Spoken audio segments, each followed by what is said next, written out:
지난 한 주간도 애쓰고 또 열심히 사시느냐고 수고 많으셨습니다. 여러분들에게 오늘도 주님의 위로와 평강이 있어지기를 바랍니다. 자, 오늘 우리가 여기에 왜 모여서 예배하는가? 이 예배는 우리가 어떤 마음가짐으로 어떤 자세로 예배하는가 하는 것에 대한 그런 이유를 한번 생각해 보려고 합니다. 자, 오늘 본문 19절에 이렇게 말씀하고 있어요. 누가 감히 율법 아래서 의롭다고 입을 열 자가 있겠느냐? 아무도 율법으로는 의롭다함을 얻을 수 없다 라고 하는 것입니다. 이 사실을 깨닫게 함으로써 단호히 말하고 있는 것이 있어요. 그 입 다물라는 겁니다. 그 입 다물라. 따라서 하겠습니다. 그 입 다물라. 그래. 자, 오늘 보면 우리가 감히 하나님 앞에서 무슨 변명조차 할 것이 있겠느냐는 단호한 말씀입니다. 우리 이 죄악이, 우리들의 그 죄악상이 다른 아무도 모르고 오직 나만 알고 있다 하더라도 율법은 그것을 정확하게 판단을 하고 그것을 낱낱이 파헤쳐서 보이게 한다는 것이죠. 그리고 그 율법을 통해서 결국 우리는 그 죄악 앞에 무너질 수밖에 없는 죄인이구나 라고 하는 것을 깨닫게 해준다는 것입니다. 오늘 본문은 이런 율법에 아주 처절한 정죄 아래에서 신음하고 고민하는 그런 모든 인생들을 향해서 던져주시는 하나님의 음성이고, 이 음성이 바로 복음이고 성경 전체에 흐르는 사상이고, 이것 때문에 오늘 우리가 여기서 숨을 쉬며 찬양하며 하나님을 예배하는 것이라고 하는 겁니다. 그래서 여러분들은 이 놀라운 복음으로 말미암아서 복을 받은 사람들이에요. 여러분 복 받은 사람이라니까. 나는 복 받은 사람이다. 그래요. 여러분들은 복 받은 사람입니다. 자, 왜 우리가 복을 받은 사람일까? 여기 있는 게 왜 복 받은 것일까? 보십시다. 자, 하나님의 은혜라고 하는 것이 예수 그리스도의 구속을 통해서 나타나게 되는데 거기에는 진리가 있습니다. 여기 우리가 눈여겨볼 만한 대목이 21절이에요. 그 21절에 바로 이 단어입니다. 이제는 이거를 조금 더 매끄럽게 번역을 한다고 할 것 같으면 아마 그러나 이제는 이라는 말로 번역하는 게 조금 더 좋지 않을까 그런 생각이 들기도 합니다. 그러나 이제는. 자, 왜 그러냐면 20절에서 율법으로는 이제 더 이상 살 사람이 없다. 율법으로는 의롭다함을 얻을 육체가 하나도 없다. 이렇게 선언했거든요. 그렇기 때문에 21절에서는 그러나, 즉 율법은 이렇게 살 사람이 없어 의롭다함을 얻을 육체가 없지만, 그런데 반전이 있다는 거죠. 반전이. 뭔가 좋은 소식이 있다는 겁니다. 그것이 21절에 나타났으니 라고 하는 말이에요. 나타났으니. 뭐가 나타났을까? 자, 올여름 많이 더웠죠? 휴가 모두 잘 오셨으니까 여기 계시죠?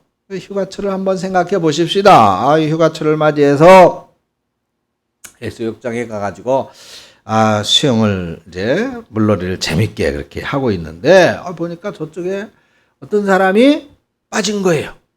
그러면 허우적거리면서 물속으로 끌려 들어가요. 그 해수욕장에 가면 이안류라고 하는 거, 물이 파도의 방향과 거꾸로 그 해안 저 바깥쪽으로 흘러나가는 이안류를 조심해야 되죠. 거기 휩쓸리면은 먼 바다로 딸려 나간다는 말이에요. 이렇게 사람이 허우적거리면서 물속에 들어갔다 나갔다 그러면 살려달라고 아우성입니다. 그런데 어느 순간 어디서 봤는지 구조대가 달려왔습니다. 그래 물에 빠져가는 사람에게 구조대가 나타났으니까 이제는 살겠어요, 죽겠어요? 구조대가 왔으니까 당연히 사는 거예요. 자, 구조대가 나타났으니 그러면 이거야말로 기쁜 소식이죠. 그렇죠? 물에 빠져가는 사람의 마음에 그야말로 구조대가 보이는 순간 이젠 내가 살 수 있구나. 그런 안도의 마음이 흐르게 되고 그 기대대로 이 구조대에 의해서 물에서 건져냄을 받게 되는 것이다 그 말입니다. 흔하게 일어날 수 있는 이야기죠. 근데 오늘 본문을 정확하게 설명해 주는 내용이에요. 율법으로는 누구도 살 수가 없어. 죽는 거야. 다 빠져 죽어가는 거예요. 근데 나타났으니, 구조대가 나타났으니, 살 수 있는 길이 나타났으니, 한번 생각해 보세요. 율법으로는 그 어떤 죄악의 사슬로부터 해방되어질 수가 없습니다. 아무것도 안 돼. 인간의 철학으로도 안 되고 지식으로도 안 되고 돈으로도 안 돼요. 양심으로도 안 돼요. 아무리 착하게 산다고 해도 율법의 사슬에서 벗어날 수는 없어요. 그래서 그 어떤 공로로도 이 죄악으로부터 구원받을 수 있는 길이 열리지를 도무지 않는데 그래서 사도 바울도 탄식을 하는 거예요. 그런데 여기 구조대가 나타났다. 그 구조대를 21절에 뭐라고 표현했어요? 율법 외에 하나님의 한 의가 나타났다. 이렇게 말하고 있습니다. 여러분, 이게 참, 이 구절은 대단하다. 정말 감탄해야 되고, 여러분, 이 구절 때문에 사는 거예요. 이거야말로 정말 여러분들이 평생에 잘 붙잡아야 될 말씀이야. 평생에 이게 뭐가 대단하냐? 그래요. 이제 내가 설명을 해줘야 알지. 이게 왜 대단한지. 율법 외에 하나님의 한 의가 나타났다. 이 하나님의 한 의라고 하는 것이 나타나서 우리들을 율법으로부터 그리고 죄악과 그 무시무시하고 무서운 사망으로부터 구원해 주셨다는 거 아닙니까? 이거보다 더 좋은 소식이 어디 있겠어요? 이거보다. 그래서 이 말씀이 복음인 거예요. 여러분, 아마 여기 계시는 분들은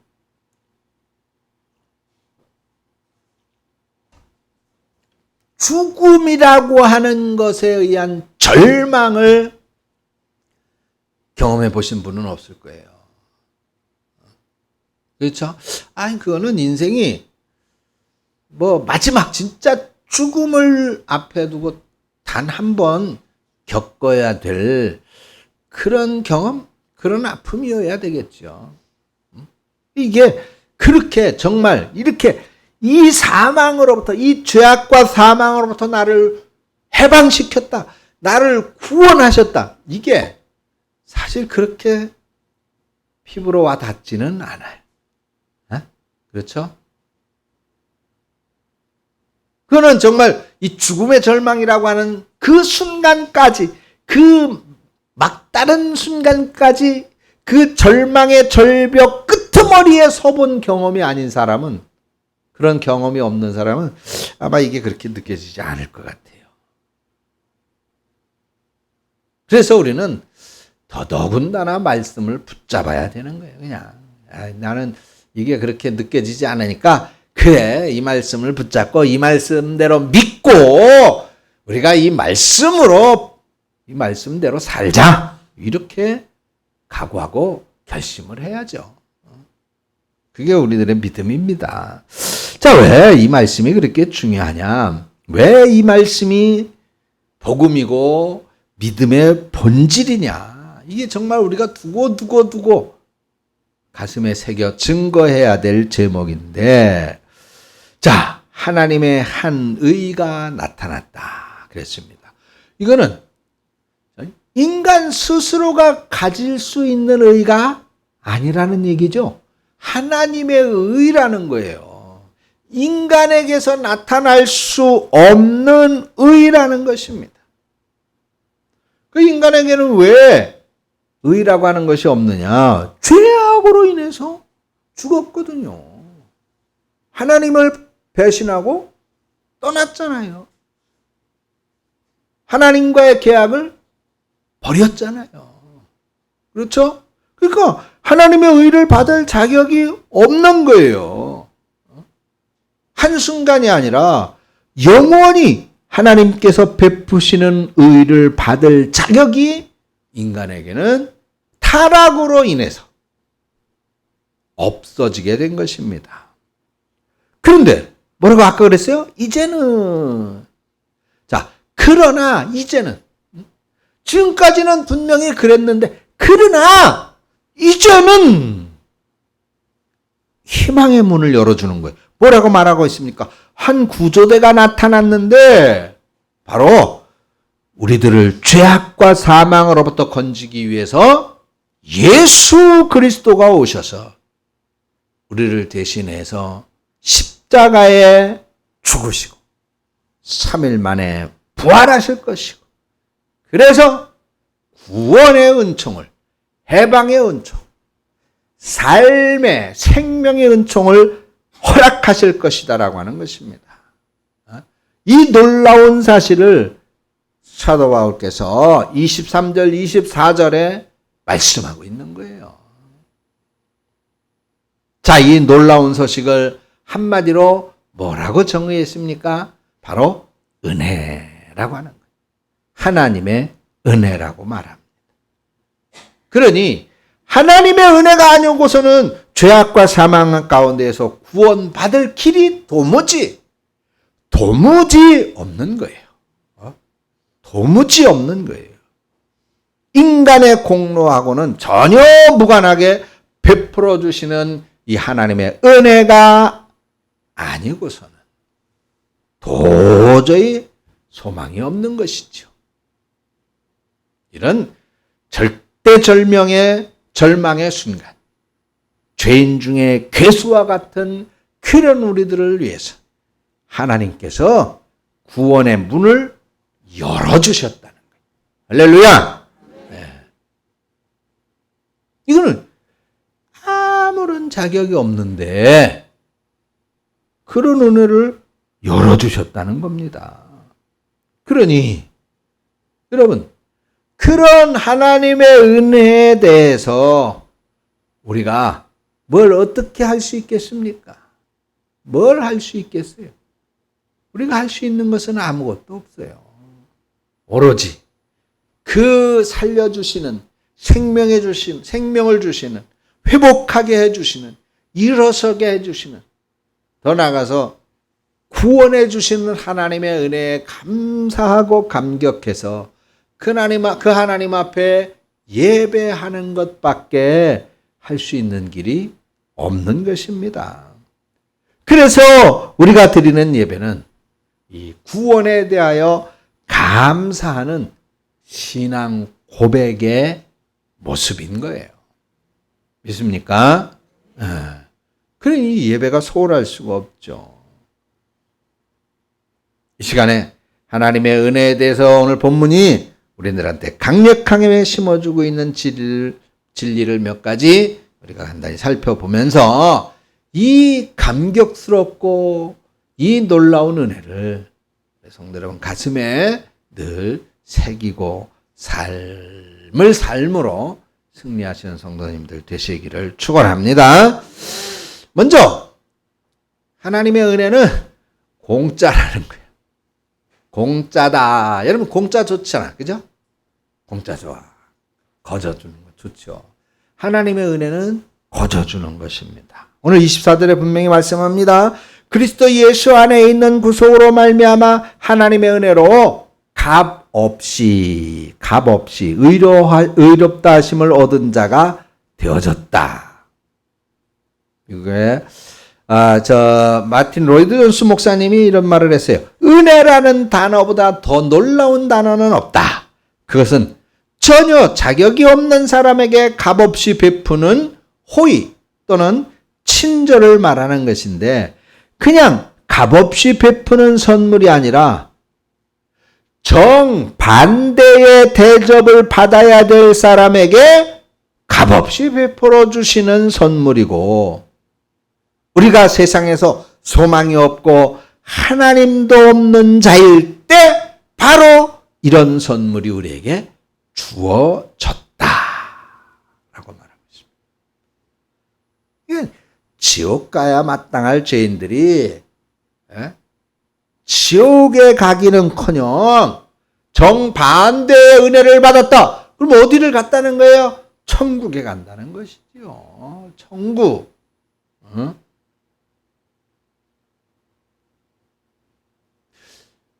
여러분, 천국은 얼마나 좋을까? 천국. 오늘 우리 김영숙 집사님이 차를 타고 오면서 남편이신 우리 이용훈 집사님을 얼마나 자랑을 하든지, 뭐 무슨 카드에 10만 원을 넣어줬대나, 용돈 쓰라고. 그러면서 그냥 그렇게 자랑을. 그러니까 우리 권기성 권사님이 아유 그런 신랑이 얼마나 좋으냐고, 그런 신랑이 있으면 좋겠다고. 김승만 집사님 너드려. 자, 김영수 집사님 그냥 기분이 좋았죠?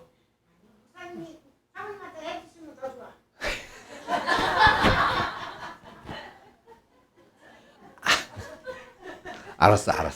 그건 그렇고, 아무튼 그렇게 용돈을 받으시니까 기분 좋다며. 그러니까 거기까지. 알았어. 그러니까 기분이 좋대. 이 설교가 안 되네.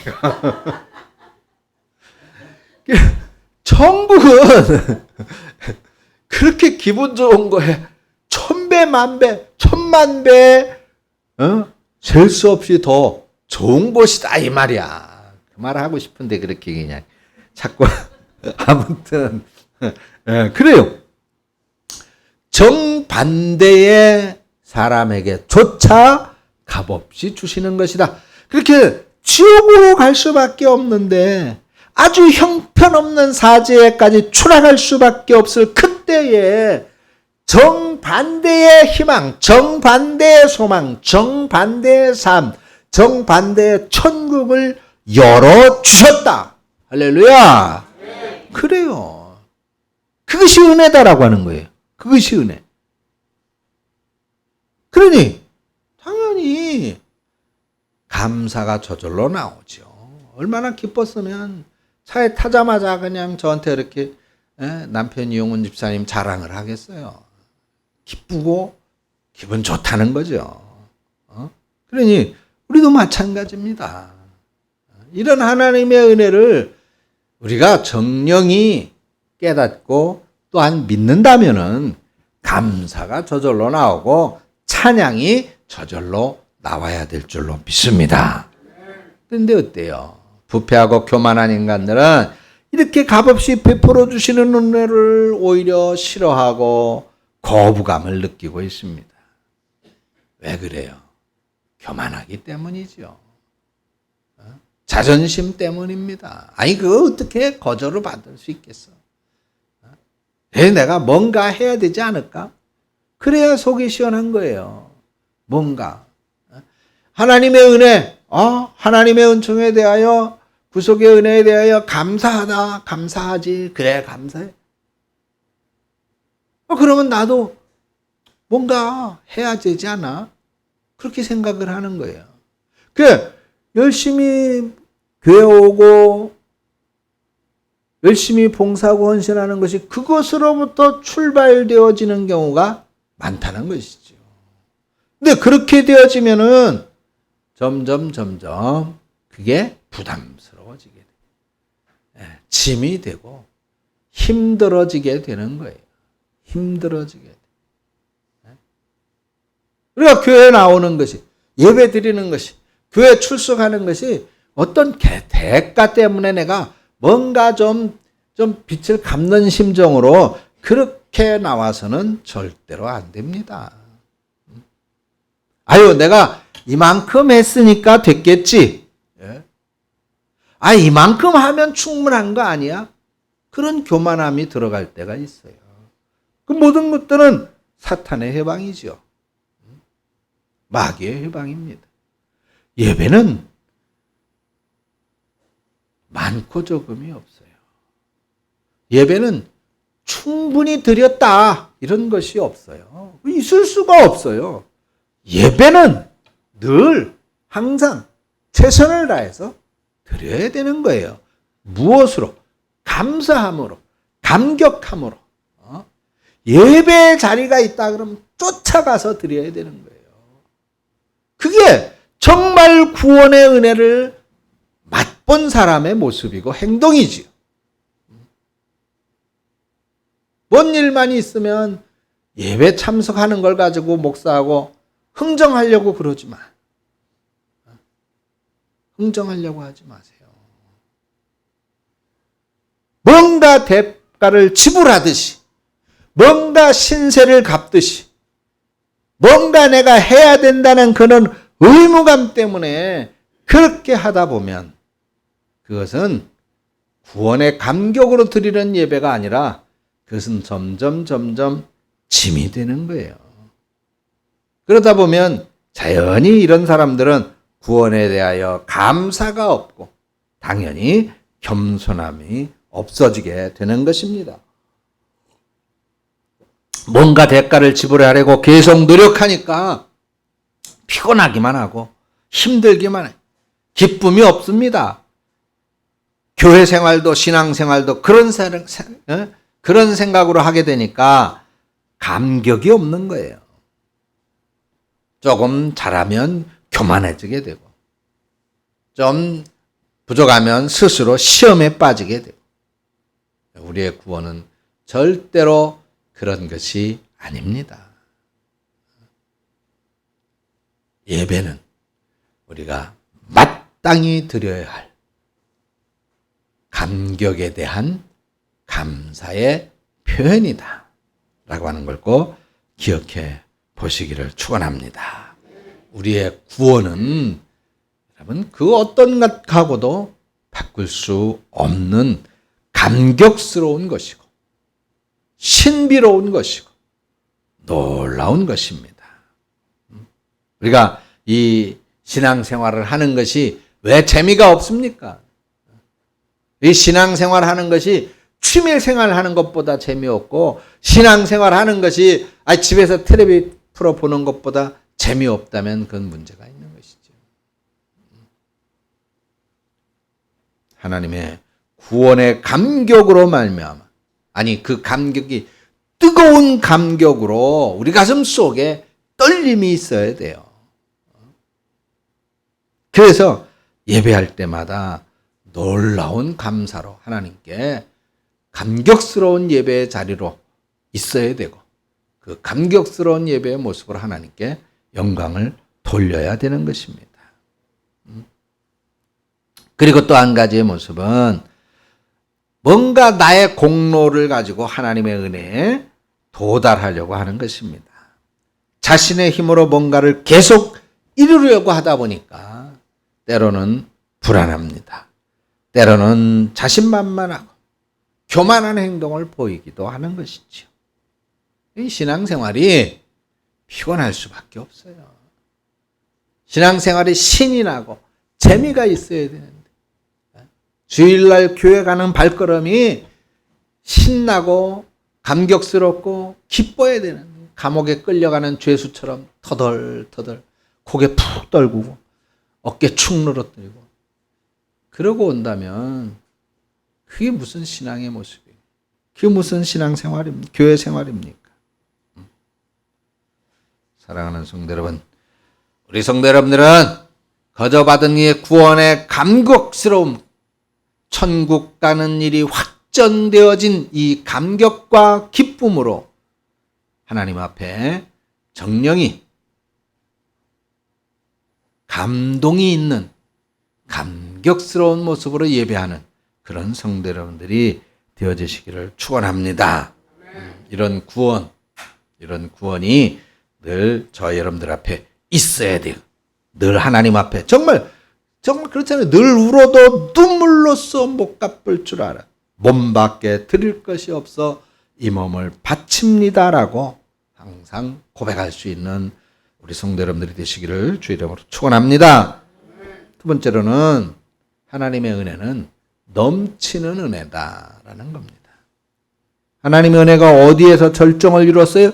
예수 그리스도의 구속으로 절정을 이루죠. 구속이라고 하는 말이 뭐죠? 가두었다는 말이 아니에요. 값을 지불하고 샀다 그 말입니다. 값을 지불하고 샀다. 그러니까 옛날 여러분 노예 아시죠? 노예.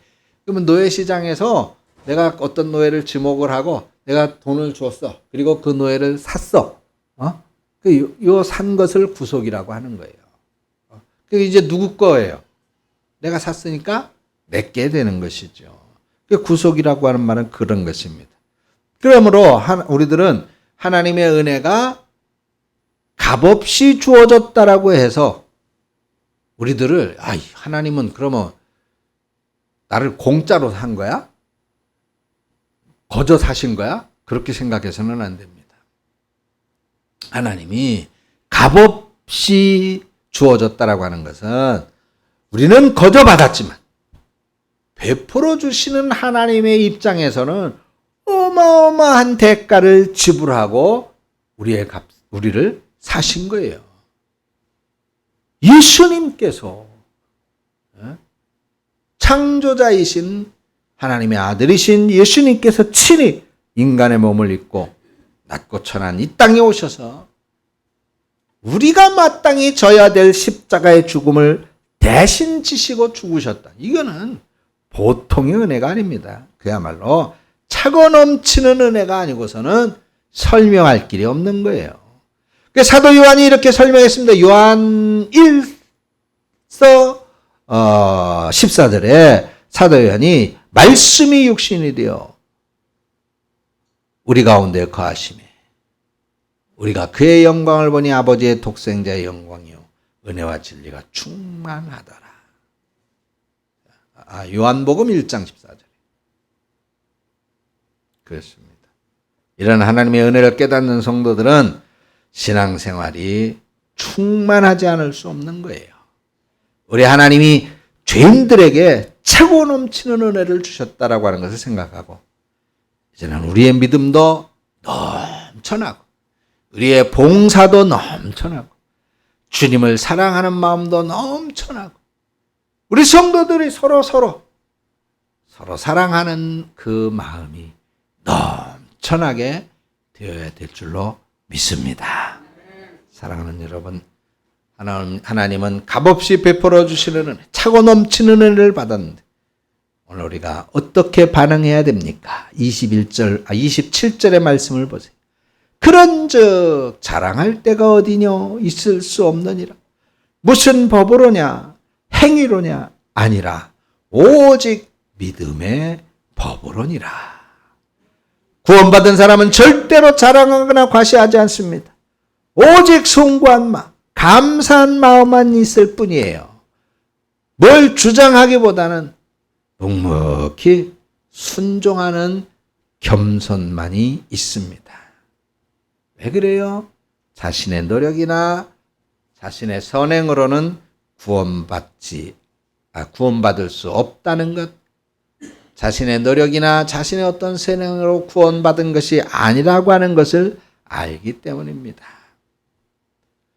우리의 목구멍이 열린 무덤이고 입에는 저주와 악독이 가득하고 그 입술에는 독사의 독이 있는 그런 모습으로는 하나님을 찬양할 수 없습니다. 피 흘리는데 빠른 우리의 발이 복음을 전할 수 없습니다. 그런데 우리의 입술이 하나님을 찬양하고 우리의 발이 복음을 전하는 복되고 아름다운 발이 되어졌습니다. 어디를 가도 파멸하고 고생이 있어서 참 평강을 얻지 못했었지만은 이제는 어디를 가든지 주의 평강을 전하는 화평의 사신이 되어졌어요. 얼마나 감사한 일입니까?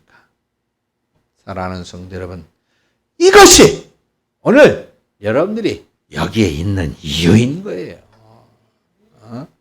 그러니 그냥 있을 수가 없는 것이죠. 여러분, 다시 한번 정리합니다. 구원은 거저 주시는 하나님의 선물이, 이 선물은 우리들의 어떠한 자격과고는 공로하고는 상관없이 오셨습니다. 이러한 은혜, 하나님의 은혜가 저와 여러분들에게 임하였다는 거예요. 이제 우리의 구원은 확실한 것입니다. 구원의 주도권이 나에게 있는 것이 아니라 누구에게? 하나님께 있기 때문이에요. 이제 우리의 자랑은 있을 수 없습니다. 오직 구원을 베풀어 주신 하나님께 영광을 돌릴 뿐이지요. 이 믿음으로 오늘도 하나님 앞에 승리하는 우리 성도 여러분들 되시기를 주의 이름으로 축원합니다. 하나님 아버지 은혜를 감사합니다. 하나님, 우리가 드리는 예배 혹여 소홀하지 않기를 원합니다. 혹여 태만히 여기지 않기를 원합니다. 실로 예배의 소중함을 깨닫고 구원의 감격 가운데 감사함으로 하나님 앞에 집중하며 하나님께만 영광 돌리는 우리 성도들의 예배가, 우리 성도들의 신앙생활이 되어지도록 성령으로 인도하시고 함께하여 주시옵소서. 예수님의 이름으로 기도합니다. 아멘. 찬송가 302장 부르시면서 들으신 님을 원합니다.